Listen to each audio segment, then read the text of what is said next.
ha as far as itela jero natara wala because nto mantara ka coalition fojang malong fang nta fola because of APRC nga nyaton ko lesoto Yaya Jammeh be kerine alafta minate ba folan tolier anun ala interim party leader I mean marandi ka fol abeje ni parete tolbe nyomoy la minna ye fintin tol kandron nto on ka wala batu abanta but ito ide inyanta min fola di ma soto ide ikana Yaya Jammeh la doku ikana wol bilitul o ka disgrace ka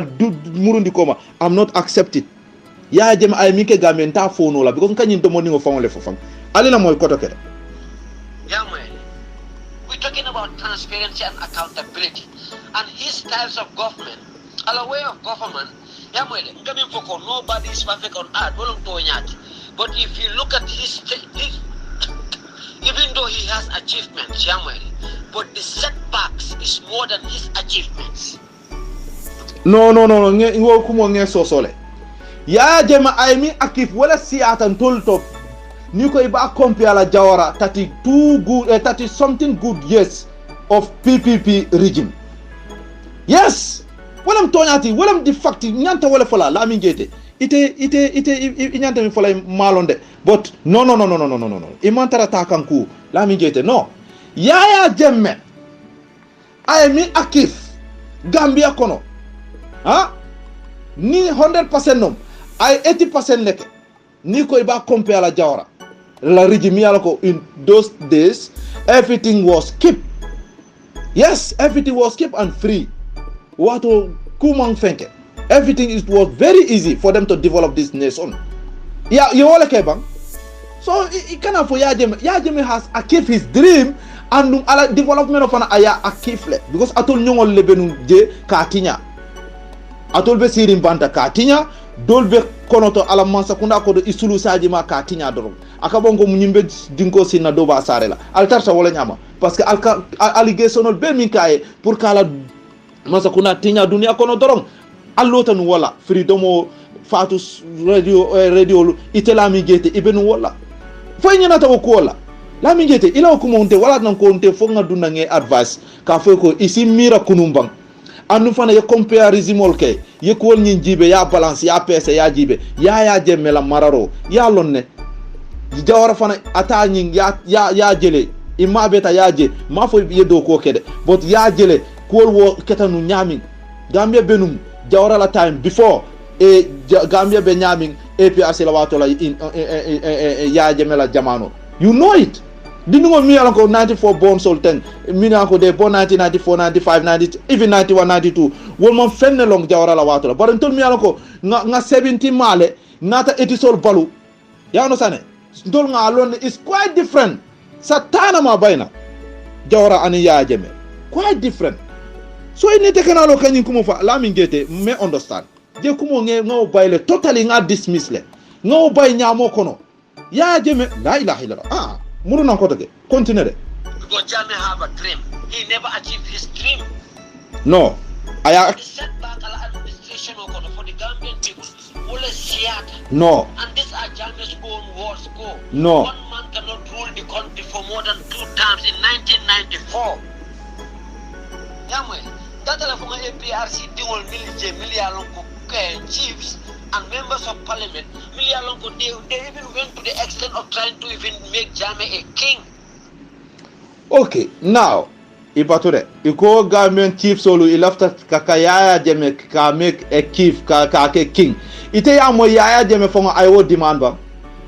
why will be la fila kawo ke Yaya Jammeh la ite ya mo ile chief solo yeta yedum Gambia kono ko ilafta anambora ayeke king why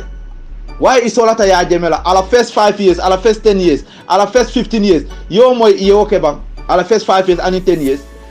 natara ite coming for you wala keta kif soli wulta ka oke parce que ya jele ko aman necessary ka ko do tinya election ko to ndela miro view mbe wala folade ko na wala natara wala mkay woto ya jele ko ka ko do tinya election ko wo fama ko do nyi asidu no dula ko tenna woto ala bula no election no vote ay doko woni banko nyin doku nga live presidential diala na fata den abonta nga muru nga monyini mimbe banko sambala so because of your development oleje parce que badi bu silo jan cerewan aya bele kosi ka ke manoti ay birijo kosi sa hanni emergency soto vip ite katambile pour refuta health dula jaral dula ñing silo ñing Transgambia my friend Lamin Jete careful ntebe advice la ko muru ila koma kunun ila kunun kumolu ko you have a big mistake. You people fail us. Lamin Jete, you are part of those who fail us, so don't put people confusion kana mol confusing di ngo mungo muntumale adibita hani fo ntenyo sutela muntumale fanoketa hani fo sai mbenyena la mitambita kunu wote kela de dibosi ke nyawnyo nte filila nyoma de andum fana amang jamani mamme hani fo nte hakilote murla koma ite you are one of among those who betray Gambian, fail us, put Gambia into mess. I think ite inyanta lola mina wala he ntol de nga big mistake lekede ali he katude ntol fango mawolonde andun billahi ntol okay ya jeme okay definitely ite nyanta wala fola ya jeme ay miki hani jawara fang akota fang amasoto in terms of development ite nyanta wala fola say chief solo ani alkalo sefol ye banko round ka fako ilafta adam baro ay ke king. No, it's okay lah because aman deserve wala follow. I'm okay. Aman deserve fang pour ka foko nga vote in. Aman deserve pour nga vote fang IC. But Jumala deserve to pour commence kunda mara ya jemme. So natara ite coming for ko ha. Coalition for ite ka for coalition because nte malon follow de. But natara coming for coalition adam baro ni ya jemme ha. What no problem ni ya jemme son takai. Why not? Why not? Pour nga banko continue ka doko parce que adam baro amano. So na lafta jela ko miyano wala ya jemme so alafta kafundila. Pour ya jeme na ayadema then why not no I'm not ndote why la wala de mbela flamina ya jeme APRC let us ya jibe mimbe beti ala Gambiano liye yo okay nte lafta wala de but ika fo ya jeme no nga continue kotoke Lamin Jete I'm coming. That's not transparency. We live in a modern day. Don't quote me Europe. We know better. Don't take example from the Europeans. Although that's why you get everything wrong. No, you are wrong. Not everything we get wrong. No. Why is the Europe court? For Europe, they are not moving with democracy. Because they are moving with their constitution. Yes. Well, it all la democracy. Why it all fanante use la move la with our constitution? Nga put wala na democracy. Why? Atol yalo wo fo yalo nyinom problem oti Gambia. The problem is you because of albukan to la ko valley ka respect. Because constitutional beje jamme amantara kata outside constitutional. Amantara kata nu wala. But you people stand and betray us. Kabire alnata almaja jana commission aliaset nyami is what very wrong. TRRC aliaset nyami is what it was very wrong. Later it ya realize ko is no abita ka nyami is too much. Inata start ka agents. But we be atolom. So you are part of those who betray us. So don't complain APRC. Akanam told APRC no blame. Diamula like Alaji Sanya Diam Tamino. Don't blame him. No. Blame yourself because nimbe atole akos. Nale ya jeme bulo nunje tenu nimbe tekela. Nka ka foko Adam Baro kana ka coalition okeni APRC. Wobe tenu mote ofola fam. Because ubatara nyim 5 years o nyim mess minketa. Murukomo minketa nyim 5 years o fango. No, my brother, it was very crazy. Yes, Jumanyo le akos ite Lamin Jete. Ite lom. Inila molu alla gangster ho solo. Yes. So nete nata fintina nte fe ite nyanta continue la ka forgiveness o nyini Gambiano to reconciliation o yeke. Kaje ko am so maluta bake mbe malore mbake. Boy kana lo ko ibe kango dindila molla kala fla ko ite be tonya di la molla. No Lamin Jete not you are not for that. You are here Gambia kono pour ka balo nyini molie pour molie kafa yamfoyela. Ali ko minke parce que it's not safe. Ale Gambia torale hani ni sol fango nyankumolu nyinol fango I toratale wulolu bele torata ha kunolu I bele torata Gambia la nyim problem wala because I no my brother Lamin Jete ite coming fonante wontende no hani nata 22 years of Jammeh's rule, what a setback for the Gambian people. If we just have to be realistic to what. No. I totally disagree with you. 22 years, Wakata Gambia la Murukomo. I'm totally disagree with you, Lamin. no lami boy sila alala yara fa ite betenne no wala na UDP ye waranti nyami abeti yata bakede ya jemela 22 years wo Gambia no murundi koma lami jeti imam pare ka to nyafo la ilaha illallah muhammad rasulullah let me tell you my one of auntie I quarter soto bakote I think layout bakote ako I quarter soto je wato minna ni weekend oketa boysol min babulu je ake mobilize le ay boti sabasang boti nani ye bonam banjul kanaka block so kosije kay ko je anti boti saba dorom boti nani ite ko mol bondina banjul kana foja anti bare wo fana wo why ite 50 bucks ana a wurita ako 50 bucks wo ko don ba bondi la minto gago fo cement boto del akonya wato cement boto fango $7 kabira fo $7 ndefana wurita kagadi bok akonya hay anu wato ntolka fo cement 7 wato nteka san $7 after tata $7.50 ma fo $700 de $7.50 $7.50 butu tala $7 anin tala ako itolka fo man cement o asertale ya no san nka ko de akonya hay hako ako bare wato fana salary lomde nka ko be anti atolu kay hani say lami jete natara cement boto kasanu $7 andu woka mi yitande kabira akonye cement boto ni wo wato fanga asertale wato min akasang ni $7 so nyin asertale woto wo mi yitande wala price of cement boto abenu price la min manke $7.50 woto muna no wato la jawara ala nyin 32 years ruling nyin muna na amount silol nyin doku from Banjul kata fo kallaje kake double lane yalo yaje me kabira na ta sai double lane o ka okay Westfield to Banjul to Banjulindi Westfield to Banjulindi up to Yundum watara sai greater Banjul like from Westfield then di ba fola taboko to watara moli bunjangol lo wonata difficult bake babil mansa pour kasilo nyinke double lane andum cemento it was very costly but jawara la wato isi silo dokunum yes silo development okay in terms of silo because of cemento is was very keep and wato basal wala beton oni blackstone ni ten wo fana be keep la muna na tol mo doku okay la mi jete wo foko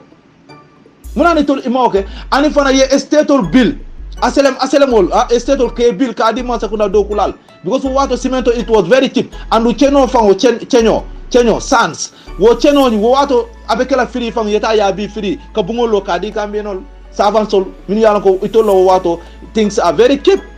munana amawoke natara atemu development area ntalo ni masakunda PPP regime is it 32 good years or 33 or less than that is it wala but more than 30 years ibe ruling la min jete ite ma foko wol ila ak wolle ma fen akif imo fo ite kana fo yaaje mela 22 rule la mi jete no I don't think so ite be min fo kanteng you have something to say mi yalla ko mutol nyante moy lale wala nante ko nyin forumo la mi jete nyol forumo be dawda ante am okay mala fika dunje because wati do be aka kumo fintina mi yalla ko definitely it was ite kajele ko womu tonyalete bare wati do be je nanata aka kumo minati ite buka understand so jani metula kanyo fay kumola alimbat ntenga finti dawda atebe dami dorong no amon necessary alien nati nanje defana nga wole fonum because ni si falle yatina amoy ite kamifo yaje manke malaiko amake anabe ngoti so ala ko te kala perfect ko ite 100% no hada ma ngo balo man na wonya mu ni dunia kono but mom yalo ko ay 80% ke hanna tara ay 30 inaka 70% fango ke is good hada ma ngola ni jawara ya kenu even 30% fango ala ruling ni 40% fango ya jeme na tanyami banko be kala pam santo la mi ngete ngatade jewo kay nteng I totally disagree with you ni no man sango kumola one another from where they took the country our economic, comparing the Gambian dollars to the Senegalese CFA, comparing the Gambian dollars to the US dollar, where they took the country, a bag of rice was costing in the Gambia nothing more than $150 in 1994.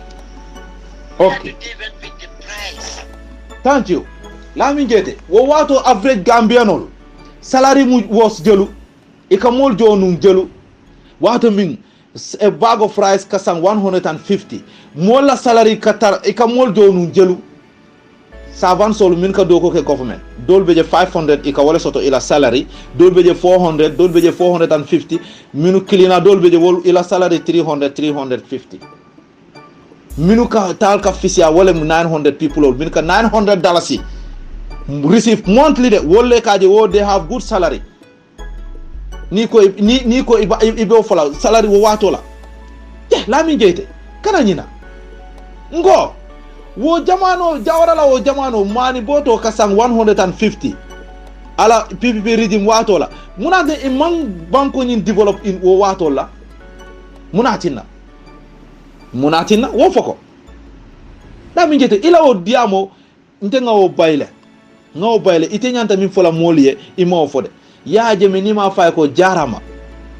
APRC ya fo jarama atul nata ale mol mislead ale banko bitre ale mol nene ka mol confusindi kala fla yaaje me fala ala man song a yaaje me bunya ka samba al regretta al tifinti la ka tenten Allah regretto nyin ka mol dani po aliyam fantola ibela blemo tala ka di APRC le lafta tala coalition nde I'm not part of that talks because it's not my duty for that. Nte my duty wala yajeme should be respect and I constitutional respect le ala watola yabate nyimbuka ke nyi soko lawyer sol mi ko terrorist gangster sol mi ko inate banko nyi terror yajeme la wato non se so bukake wo kalabante abukake atolle nata soko alba fola democracy bu akarase demons alnata ale banko nyi betinya nyi sa lawyer sol ye fan depending demons ka kulubaliya beke Gambia imaje kabiri tawta ko say démocratie say idunta ko be loya dabo nyol nenna nyi arambaro government criminal gangster so imaje ye munekela ime kosi so démocratie le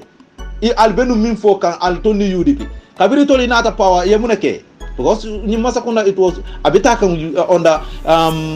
loya dabo's ruling advice adamabado beje is just like ceremonial president drug but UDP la agenda wala betama kan kete fon warrant arrest ke bay ke humiliate I confused ta inata podi kotoke ye parti min kele inata woli ye back la mi gete ha ntelo ni telo nyanta malula ka foko ya jemela 22 years amam fin akif wala nan ko mbeddu nange advice yes parce que yemin fo woman wo kumo nyin itela miro ibe wala fo kande nto mbalanta ila o miro ngi agency la am totally disagree with all point all min fo jang ndulala maybe wati ila audio kote bare nyi wokay I totally disagree with you no ya jemen tol gambien le ni ma fay ko abaraka hekatu fango ye bitre wato mina tol man wuli ka mamman ka balang hekatu tol ye wala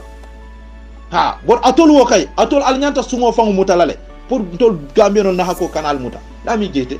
that's why alay julo busayla ye bondi be damin ye detend ye humiliate ye munenoji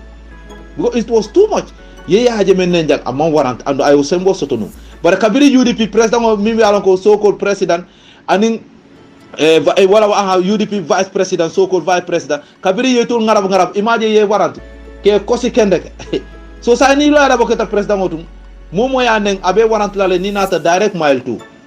ha wo kola isi ibe lipala je ni la sima be bana ibe lipala ye fa ya fo ha sa sale ya faje wala UDP ima wol be fo ite ba fola ya jeme lami jete careful why no I'm so surprised. What has changed in the Gambia Mia Lonko is effective change. No lami jete ite be fanta wala de what has changed Gambia Mia Lonko effective change you know it and it's uncountable. It account no la yabang lami jete you know it ibe fanta wala way nyini karo wala fanta nyini karo la fanta nyini karo la ntenge nyini kale what has not changed woto parce que development o aketale assembly nga correct assembly soto ajo Gambia fongo ka decorate nibe duna ikalo na am entering the city defensive ketaje okay lopitano aya esten training sotota for inara for RVTH teaching hospital asotota kani fi ay hospital loje amanke clinique de a hospital mimbe serekunda kovala buyam farafenye bansang ay developmental ke school nata how many high schools I mean low ka ke bunjangol ke what has not changed woto Gambia ba ya jemela regime lami jete bi ifinti tananya wala dante ko I'm not trusted nte me trust pour kat ininte tara forum kili me trust because ni wante mbe dunna mbe tariala kanyo ka kumo fayne because itela audio ni diamuta doronde kaje katabake nte me trust de parce que nte ka mirale kunum alkasifa alkuma sifa min fo yaya jemme ha Allahu akbar so nte ni ko ifalintale nte o man la ila hani kabi bara komin nte hanyila ka foko no because ila mind kono maji but maji ila kumo mbe wole read la ngaji ko ite still you are not changed ite ibe pretend kanne doro. That's why your advice for APRC, we are not going to take it.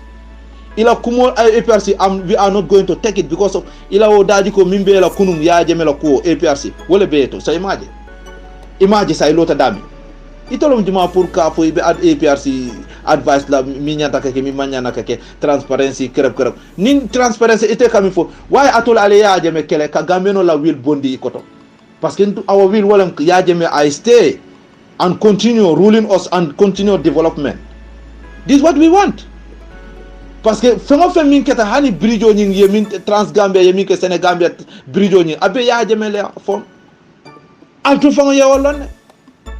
So ça ite coming for la min jete am wo fana man son wo kumola ibe tonyoro la. It has not happened at you know min diata lalbe wala kala min diata lalmanya no wakala no alaji sanyala o kumo ko min diata tole mbe wala kala wo mu tonyaleti min diata tole mbe wala kala parce que atol min diata tole aliye wala ke aliye Gambia samba into mess parce que alko hanni wulo fango wala nata doron danko ya jemeta so adiata aliye banko ni sunyaro ke alni IEC ni terrorist gangster terrorist timol ni anin King Kong Mamari Njai ani UDP slogan people olu minbe IEC aliye sunyaro ke ko Gambia has decided to fail you. Wala. So min diata atoli ali woleke. Say muna na APRC fana min diata APRC to kela. Wo ma min ko ntolu APRC ko min diata ntole mbe wala kala ntolu APRC ko le. No. Min diata ntole decision min be beti ala ntole adiata ntole mbe wala kela. Based on our wills. Wala mtolla babil masa ay muruna Gambia, ay si Gambia, ay tara horomo kono, ay banko marakota. Wala diata ntole. Yes, ntembe wala fola. Ntebe wala fola atole Gambia tinya so min diaton tole me wala kala nte wala minin ninko min diaton tole me wala kala na decision o atol te wo fola tole al mind your business whether you go to UDP atute telebulu go to any party il after min support la because ite kamita ni man APRC support so it's your choice any party min diate ta ye support but itela yamaro tol we don't want it ntol la yaya jeme ay minke Gambia anyanta king sip fangole sotola ay ke kingti parce que wolem ay ke king tikay muna na fa soto da pour ka foko election every 5 years wolem kaje ko mimbe mararola kaje ko na tara montara ka kuke mimbe tiata nge bondi na betata nge sindi kotoke nga sindi la sinyana ni fo afele lulu alko hani say wo kay nga fane akede nga tapala ke nga sunyaro ke nga tinyaro ke nin kelobe kala fa ay ke nga fa ala man na so wala ko atol albe diam 15 wala albe faniade diamole la albe dirimin diamole la albe nyin nyaadi lo fang kuma 40 diamole la nte ala so ante alante sonna wala parce que angani o seniata andum fana ayo ngani o le muta ka Gambia doku criminal gangster so terrorist solu minuta tanu ka nen ka tinya wala bortay man si Gambia ite nyongol wato ikayaje men yawle te hanyala na la Gambia yesi any radio kanen ite hanyala so democracy wala kasi kane sa mini atol kabir alem coalition on nata anni man sakuna atol mi ko boa karasi atol lom democracy kabiri ibe UDP nyol nenna lo ya dabo nyol nenak ime waran ke kosi kende ke kulu yemune noji saya yalla wala nanko ifan judge ifan blame ngaminite you have to learn your mistake then you be blaming talaka di APRC forget our APRC ngamolle soto mimbe ko tamandika yaajame balorine ayalo ne mimbe keri nate pareta ala decision aba folale anu ngalo ne aba ala decision be kala best interest of APRC and Gambians ni ko Gambians la will then Gambian la will wala 2016 nga yaajame le vote al nata wo bondi kasunyaro ke so atul ale o tinyaro ke ite ba fola jang mune kabe atul hanyita atul mo tantangol ka kuke min di atalie so muna nan tol the biggest party APRC muna nan tol fanante kuke min di atantolye andu iba fola jang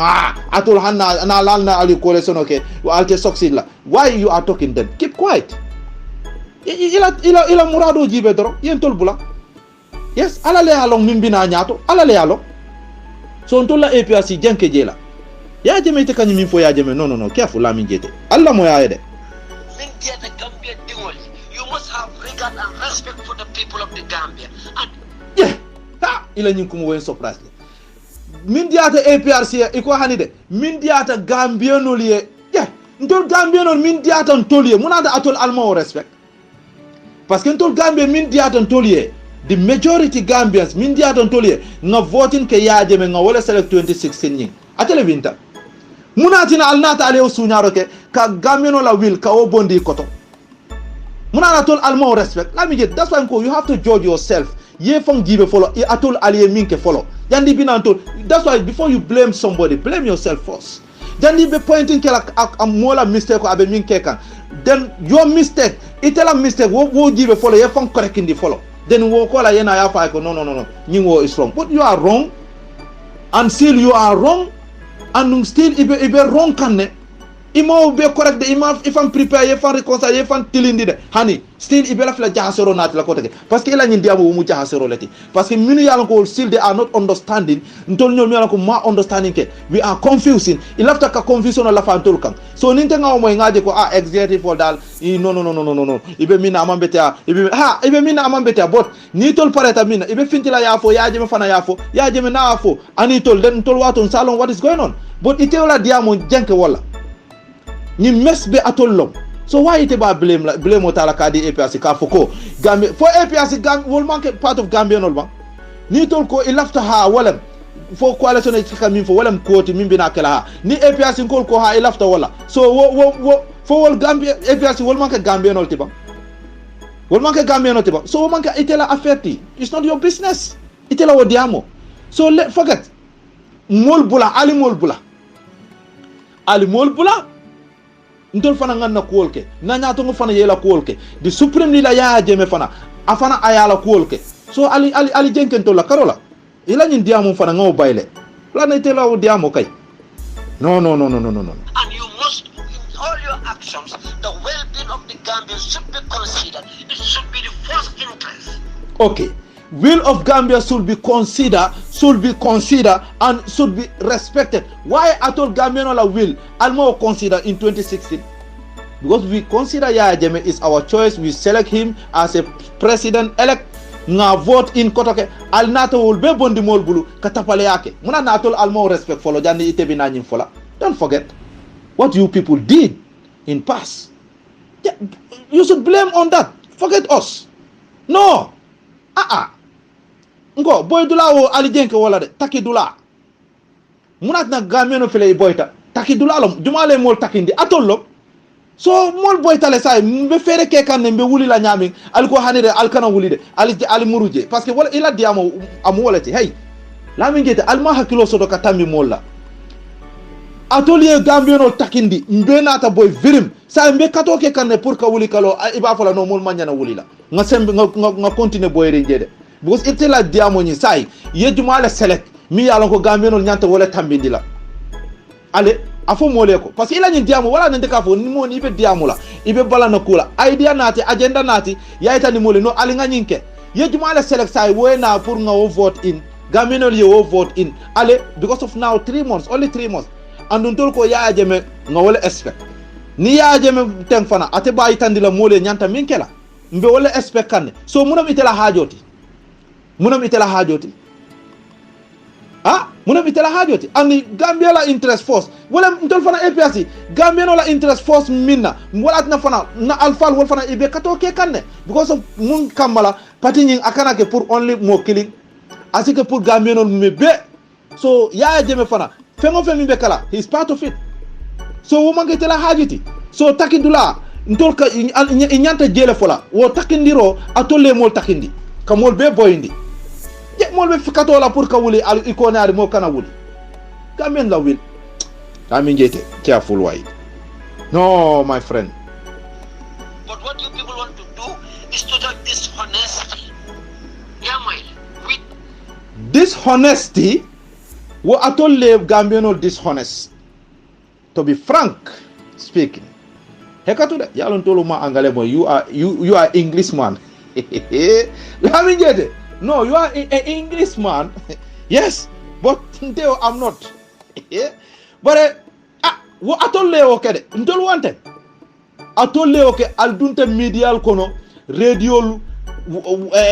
Facebook ol ka fania befo ka gambenol man tinya ka kol beke ka be tinya molie atol al honest al ma honest parce que ali be kol be mi ke wo mu allegation kol ka mola hakilo tinya al atol fa andu al koyta al mako al be mina toñantende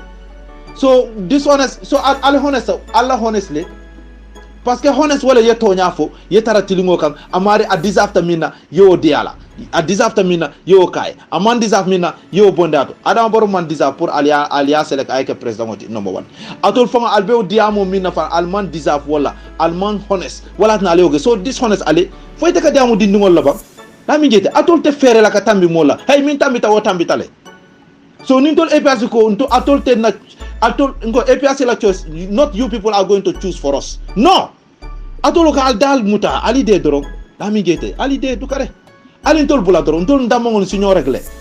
babil man sa fana ni mistake be caring ay particular famina ha atiba regle lale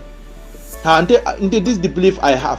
and nte fana ngalone executive for ning itol fana anything mimbita ka ha iba itande la di interim leader ka fa ko this what's going on because woman nyana kala bulu diboti for ya long parce que any decision the final atele ba approve la and afana antela miroto afana anything abina mi approve la obatara on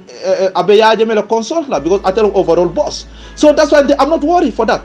so not ntol be sila ka atolla diam siaringo ka moy ka mol confusing no until now we are not going to take your people advice never alintol bula ale mol takindila ale mol boyindila sa intol be fere to minna pour ka wuli atol ntal mo la moy la be wulale forcer ngalo forcer ni ala sonta atol wonte alla diamu siari mo wontol te o faale la but laftar ke advice ko muru ye sama mi e kunu mira ay men kenu ye baro mi ke ale junubo mi commit ale sin mi commit yes yeah ifana we can't stop the executive to do whatever they want to do, but it's disregard for the Gambian people and a total political dishonesty. No, ite fo yalon ne executive will be mina ite stop no la because amanke ite la duty ke stop. But ibe mina APRC la ko is total dishonest. Wo manke ite la affaire ti. Wo affaire o muntol APRC militant sol. Ntol le nyanta o complain kala but not you. You are our enemy. You are anti-enemy for APRC. You are anti-enemy Gambia, anti-Gambia, anti-APRC, anti-Yaya Jammeh. So ite la diamond tol malafala. Apula ntol APRC ntamongol ngajibe executive if they wrong ntol lebe correct la like diamond on a way mi alko is a discipline way but the final correct ko natara akoni tata nyami is not good. Yaya Jammeh lebe correct in the direction of dealer. You okay? Wo fana manke tela koti. So why ibe diamla? Why ibe diamla? Ibe alaji sanya respond la. Nto amantara ke respond but ke advice. But lafta ke hakilo murundi ko. Ite niko ibe yaje me compare ni ni masakunda PPP if ambalo they are quite different. Ada boro tawo kind of because ada boro amam fenke fam. Atu ka you cannot compare. Atu is a ceremonial president do parce que tout inata pour ka sunyaro ke ka banko murundi koma. Wala mtonyati isi ofo but not APRC. APRC ye Gambia dokule wala na still Gambia no be APRC koma. You know it. Yeah, ite ka for executive nte executive for ibe mina malong nte me mina wala as far as Yaya Jammeh is alive and he's aware in mimbe caring still then nte fe ibe mina let them go for it. Yaya Jammeh is concerned, no problem. But ite okay just keep naka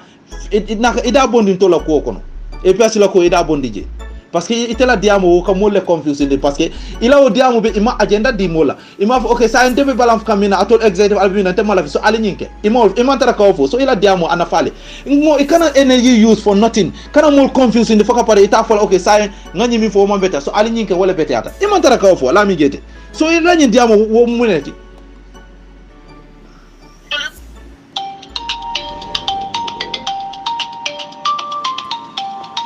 Okay. Sai ila moide ila okumu mbatu de you people can't save Yaya Jammeh 2016. If at all you people could have saved Yaya Jammeh 2016, then we believe that you people can save Adama Barrow 2021.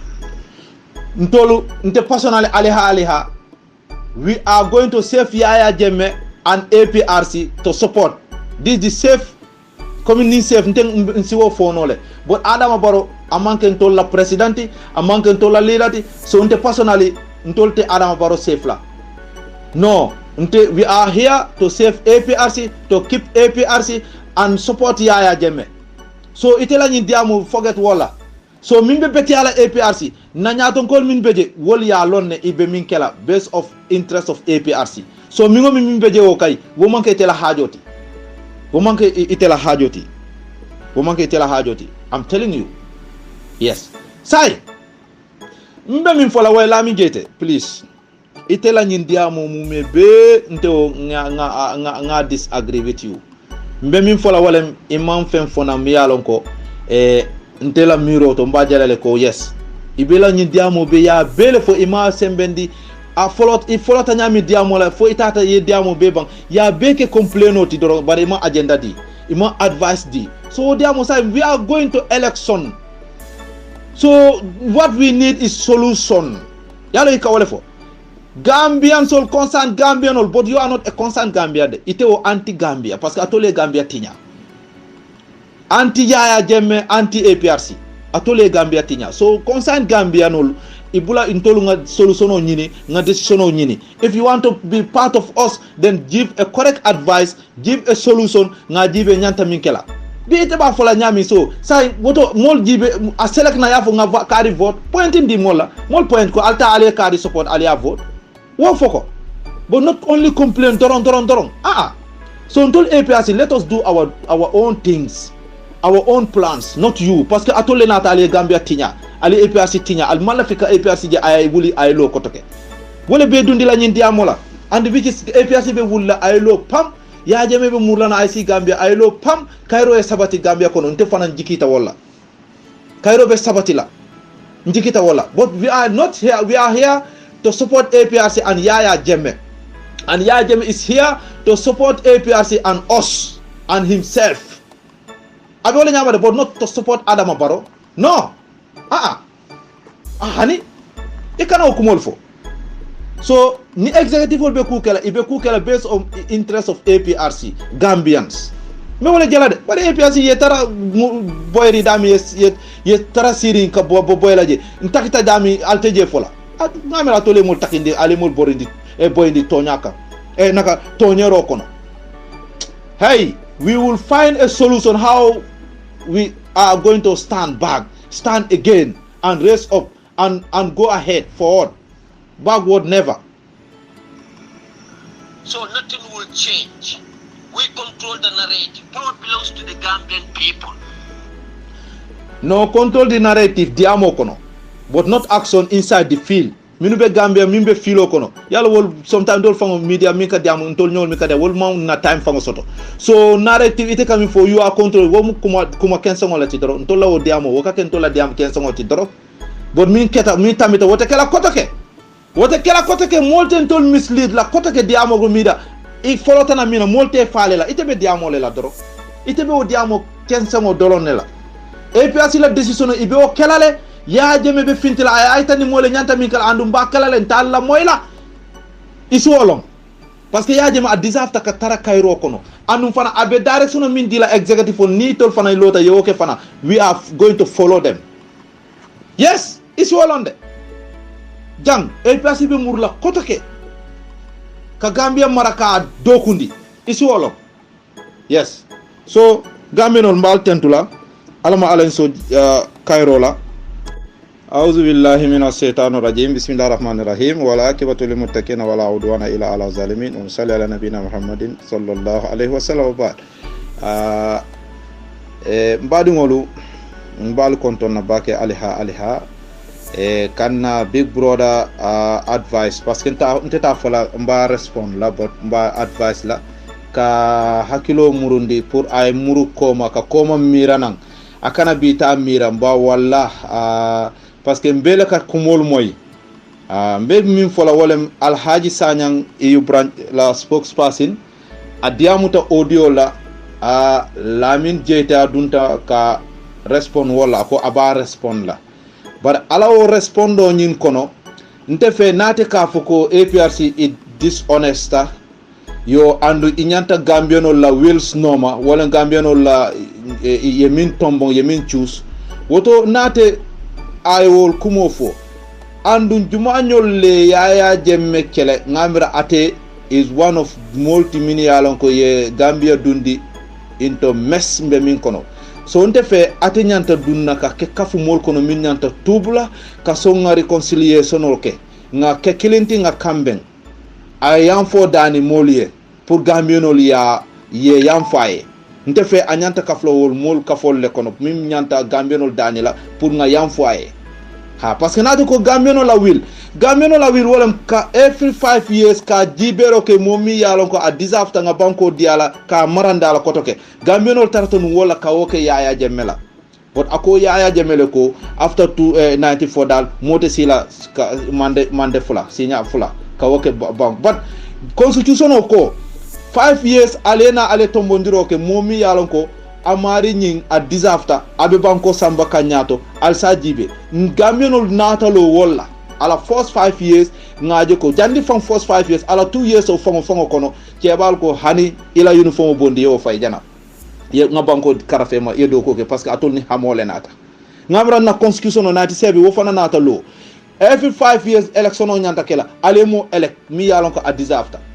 babili man sanata lo wala a disafta ka banko nyi mara ka banko nyi samba a disafta wala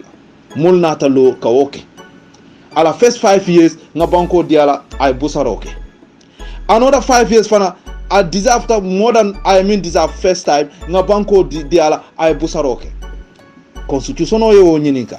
Gambiano la wi ala tat mandate fana nga banko diala ay busaroke parce que a disafter ay o development okay why ay mbondi ka sirango samba tabulo la school force ay mbondi wala aye na fama nyolu mbama nyolu aye dahandi ntolu kan ni solta kata farol kono ka bindelke mano binde ani ku kotengol aye bondi wala aye pawatila sol nati tractol nati ka senoke farol kono ani wulol kono aye dahandi wala cebal ko he it is after nga mandate to diala aye 4 mandate soto ngamira mun demokrasi buakarasi ate kamin fo min siata wolti min tambita wolde ala kumol kono la min jete mbatu ngi advice de parce que nite ba compare yaya demela 22 years ruling ay minke ay Gambia mara just 22 years kono natara jawara atolla masakunda mimbe nunje jawara natara atela nyin 30 years ay wokenu tennun tolte fen fola ite kanyi min foten molla tennun atokela but say Gambia no la will ntol ko Babil Mansa still we need him nga vote in atol ko no inna alnatalo ka sunyaroke ka tinyaroke ko Gambia has decided for change stealing change stolen change wala ka sunyar changeolke sunyar fania kama ka mo kendo bondi molbulu mi yalonko education of ono aya increase le you know it yeah I hanni ite danko yake mass student science ya credit doro ama jibe fo ite mu loya dabo dindingoleti UDP wo NRP PDOIS ama jibe akaminje Gambian olo and he is very good science mathematics nangam I sponsor Gambian jalu mi yalon ko ye itata ye masters ke mutana be do ko la Gambia on the lopitanol kono health how many Gambians dol tata engineer ama wol be check whether you are a Gambian or you are even ama wol check for whether they are jolas they are phonikas ama wol be long fak. So why atol nata ka telefania kama sunyaro kama blamin jete hani fo alia bondi so wato albamin bonde kan so transparency democracy ite kami fo wole ko Gambiano la will for election of 2016 Gambiano li Babil Mansa vote out no ya vote in le bare alia la ñu ñaat ke ifangol ye fo so lamin jete ibe ñanta tar la dula killing ay koy molla ya jeme no go area ite o kay ya jeme ikana fen fo ala kol kono nte aliha mbe advice la minna yaya jemme ite ikafta mol kono mi ya tinya bake parce que wato indose alkata freedom ka yaya jemme ka nen anin fo fatu neto anaka fatu radio ka yaya jemme nen kal APRC jalay amanda jalero bol yaya jemme fo kan tindi kene dirola la mi njete you did it yewol kele nte walatina kabiri ilaftan kafundila modol ilafta kan invite pour forumol albemin konote ko non nte alkanan dundije du kare parce que nte munom la min jete ala diamol nkala fila moyla de bare wati do beje ala network ko buka understandal so nte tara no laje ni wonten mbina dunnaje aninte ngas dundi kumala mi yalon ko ate easy la parce que nte ta no la because nte always na mind kam ka reflect kunu ala akunu ma so nte fe anyanta reconciliation o nyini la ni APRC nkolo ani Yaya Jammeh nga forgive nyoye nte solata aylo wala ajibe ite nendiro minke Yaya Jammeh anene me warrant ko yebu murundina Africa na okay within 24 hours ibe fanjela Gambia para ma okay ani mo koten almosi fa jama ma okay bon kabiri ni coalition nata UDP nata ime warrant woto la mi gete ite UDP le betata ite to wala nak wato kabiri APRC ko be wulay ko mol nyante defendal ko gale ala domande madama wol ko ka warrant pour ka bonde abe dami yata e batu ya kulu parce que atele lotanu ka Yaya Jammeh nen ka kajafi ka kumol be fay ali batu ya kulu de moni idama ngollo so ajibe because UDP ko ite ke tol nen loya da bonen yenen ndiro mi ke Yaya Jammeh mi alko wo mu president ngolati ani loya da mi amanke president ngoti UDP woli yi fele yete warrant kenati Gambia ko yemuru Gambia APRC kilungo ibenu min nen ka min tinya wole yete back so ni te ka fo Yaya Jammeh ala akif meno ala dream fo ama akif ngo juma min be balori dunia kono min yalon ko ala dream woni aya akif le dunia kono ja no hani kila sallallahu alaihi wasallam ay geyso kele jawaro min parendi jet Usama nying ay min parendi pour yeta fatwa do ke kara area dola janding abe parela ko already anata bang so wo dream nying ama akif after kabiring Abubakar nata ay wo jeso nying already pour yeta kele jawaro nyin ka fatwa ko kata fatwa ke ani asura yalum felembe asura le kono asura fele bi tililulu araba nala tilitang asura so mi talato mi lafta suna taso ani asura talato ni arabo isi wofse sai kabiri ako ay asura nyinsum ako jari ni ala sonda mba commencer la konon to jango ani tanjango amaw jari ni am alama futandi wala so wo fana wo ngani ay minta alafta minkela amanna okay so dunia adama dingole be wonyama so nite ko Yaya Jammeh ay min fenke min murto ko mo wala sata la mi jede imam pare ka tonya fo molede so I don't understand you so ndebe advice dale muru yeta Gambia no dani pour ye yam foye parce que itebe mol economy alon ko minu ye Gambia put into this mesh ite la mi jede you are part of them parce que ale Gambia no nene ale Gambia no filinde atolli Adama Barrow nati so then alba for APRC they are making wrong choice until APRC we don't do nothing nte ma and nte coalition nte I'm not going to support Adama Barrow. I'm going to support Yaya Jammeh and APRC. I'm not into support Adama Barrow. No. So we koila. Ali baram ko ali mbatu follow them. To from big mistake like ka. Ali mbatu. Ali la moide. Assalamu alaikum. Ñu wa pour response that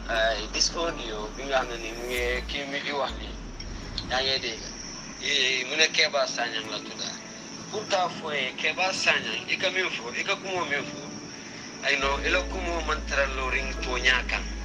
yamoy because B yalla ye faraba fo jele nte dunna faraba to follow fa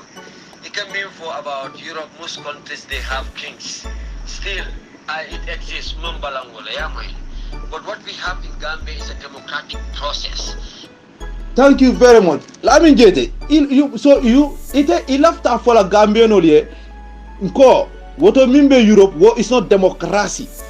Mi alanko Italy king Lesotho and queens. So then for them they are not ruling democracy. That's why nteka for atulla democracy ko. Nde wala nteka for it's a devil agenda. Because nte mantara ka believe ko democracy because natara democracy walem kay. Do country alla constitution ay min yinika. Al nyanta wolle respect la aliyo muta ko walem democracy. But this democracy you people are talking is just a devil agenda dal. Nteka wole for that's why nteka for it's not a democracy, it's a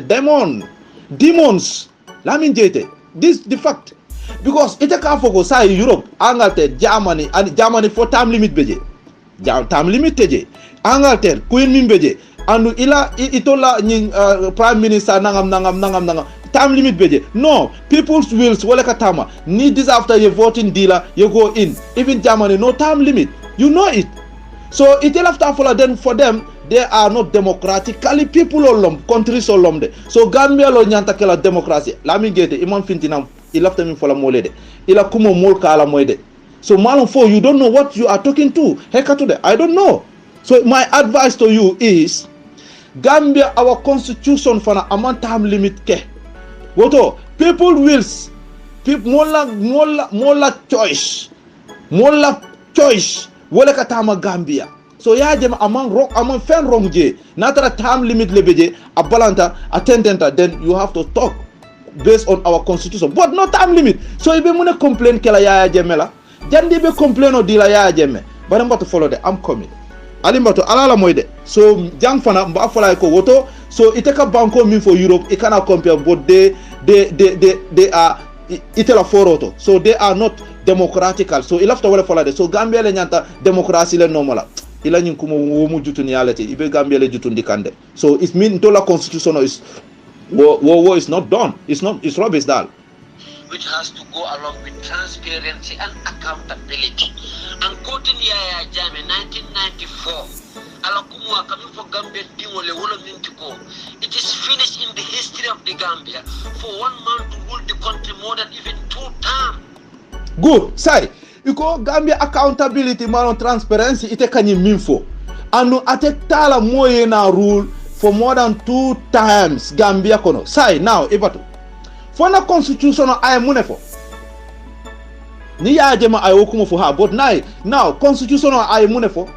because babili mansa nga jele ko Gambia la constitution ha ye min mandate min di walem every 5 years the ruler a president can go out asking people whether you still satisfy my job na action na moral kan ni yes dorong acha mfele nlafta katente Gambianol ka foka ana wa bisimila because munom yembondi ku jamale kono den nga chance diala anata wo proof ko take lami jete imolje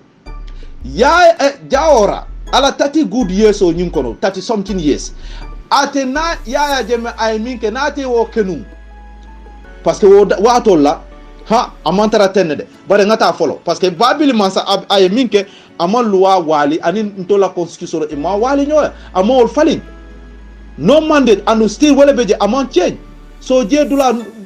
nyante mi fola molie la min jete ima fode ngaten den ko toke iba fola accountability and transparency and no to mandate mote o kala yaaje mayfu ko ay ala nyin kumola ani constitution o kabirin constitution o nada ay minke ani constitution ima nyota bante natale ko ay minke ay ani constitution ima nyota den wato nte sa foye ha but I mean ke foni wo constitution wote but la mi jete je wo kay hanide wala na ite UDP le bete ata ite to definitely Anyway, that is number 1. He went more than 2 terms, 3 terms, 4 terms, looking for 5th term. That was not transparent. Thank you very much. Imagine because he went up to 1 term, 2 term, 3 term, 4 term, and after 5th time say atata mina ngamira Gambianol iko Gambianol la will Gambianol la choice la tombondiro ngamira Gambianol le aje ko ala tamandirnya they are satisfied for it inata put in go ahead let us continue with you ngamira so andu fana 5th mandate ni Gambianol fana yela choice or use ko they select him back to the power al nata finti itela min jete kanendirol beke kaja firol beke ala government la kata fatu radio freedom ka call inte na mind reflector wala la min jete ila ko sometimes akan dundi kam fale la bake bon tenga jele ko sai il after muru la koma ka regret what past comme if on ya fonum I regret telephone because you select a man yar fa altata allié wrong decision mola na ikafu jato mi malo mun city wala nyanta filla atole Adama Barrow select nan ka di mola al nata campagne al nata dundiay what it's not our fault with the APRC and me personally I'm not here to support Adama Barrow. I'm not here to asking people going pour yeta coalition with Adama Barrow. I'm not for that. But it cannot blame Takadi APRC. You should blame yourself first. If nganya follow, then you follow APRC. APRC le muneke. Ngo mistake or nata, tinyaro nata, welem atol. Ko Gambia has decided let us stall this election rek election o nying nga sunyaro ke election o nying nga fania ba dundi ka tabal tamalo beke ka ngani o ke yaje me fon allafta falale lami jete walam de atul allafta yaje me falale malum allafta kala mun kamma fo hasidi alomba fo greediness lomba fo fanjawya nte I don't get you people bi ite be fintela nak kalafla blemo natla ka foko APRC nte ta sonna wala no yeah say mbatu de lami jete yaya jemme babile masa mbatu de kabirin anata gambenol ya select because munatina ya jele ko agriculture ay molu fatandi sembe do ko la power pilasol nata wa power tilasol nata wala tractor sa sembe do ko ay o jenke de karala education ay school extend Gambia kono amandande foarol be mira kan education idingol be karan na nyami opto college sako ka foko university parce que dol kami struggle for andingo danko ay grade 12 for try drug ay obang ay grade 12 certificate so wala na Gambia average Gambian asiata mi yalo ko grade 12 student ol dorom pass out wol dor wala siata because of ima afford no ya jeme nata I make easily free education boys and girls from level 1 up to 12 high school yeah ite ka fo ya jeme ala dream ama akif amanda wala college nata anata college extend you understand amanda wala an ako hani pharmacy idingol fon inyanta university karana ay university lo Gambia well it's not a dream of me alko I dream ni ay akif level education high level university ngoso to Gambia mi alko bo adolel wol kam mirano idingo danko ye grade 12 fo bang e ka struggle wala de dol min ka kori idingol ka grade 9 doron leke yeta ye meto nyini but ya jemenata ako no grade 12 fang is not enough de college fang is not enough de university la mi jeto woman akif menoti ba Gambia dingol jelu lekatal ibe do ko la lopitanol do mu doctor soleti no sol mi alko they have their qualification la mi jeto fo ma kanyamba education on nying fana how many qualified teachers mi alko dol fana right now we have ministers mi alko university graduate production law woman ke akif menoti ba la mi jeto ite coming for Yaya Jammeh la mi jeto I think you have to go to Gambia ye tubo ske molie aliye Gambia no mi banko ni mi mess so we I have to blame you people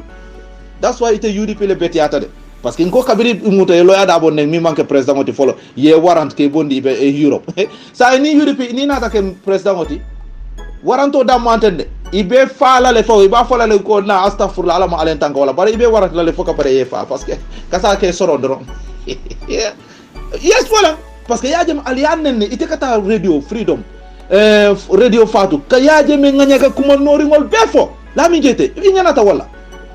amal waran ayal nyakasi ite kana lo ka foko yajem mon minu ketate yajem ali mbatu fola ali la moyde nte mam pare folo de nyi cewoma lamin I'm not ready for you I'm coming parce que laftali yela daji naka yela miro ila isi malo fo ite kanyena kunun na bang what pass ite kanyina le ba I don't know I think so ite kanyina min pass ta kunu ite kanyina le ite you used to forget what pass la min jete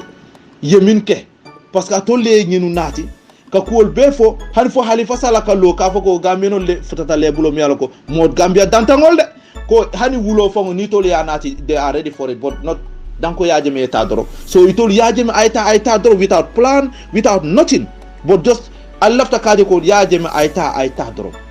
which is very big mistake yeah alen dol dundi wo meso kono almal fam blame atol coalition including ite la mi jete ite kana foko ka foko evento la APRC diamo lalu ka ni alaji sanya la diamo ite ba respond lale ikana respond anu executive follow interim party leader Yaya Jammeh is our supreme leader wala Yaya Jammeh interim party leader wala be Gambia wala lota Yaya Jammeh Gambia APRC kono so itol be decision min kala nto be min danela wala itol ni Yaya Jammeh ke yetara kulun kili doro nte fana am part of that kulungo abanta so ntol la decision of APRC mbela fela mina wo is up to us not you because you are not APRC andu ngela diamo moy iko ni atara fong APRC ibita coalition la wo mata ite win la ite succeed la so why you are talking as far as you have that belief in then it's okay no need to talk keep quiet aliha aliha nkana ale de mampade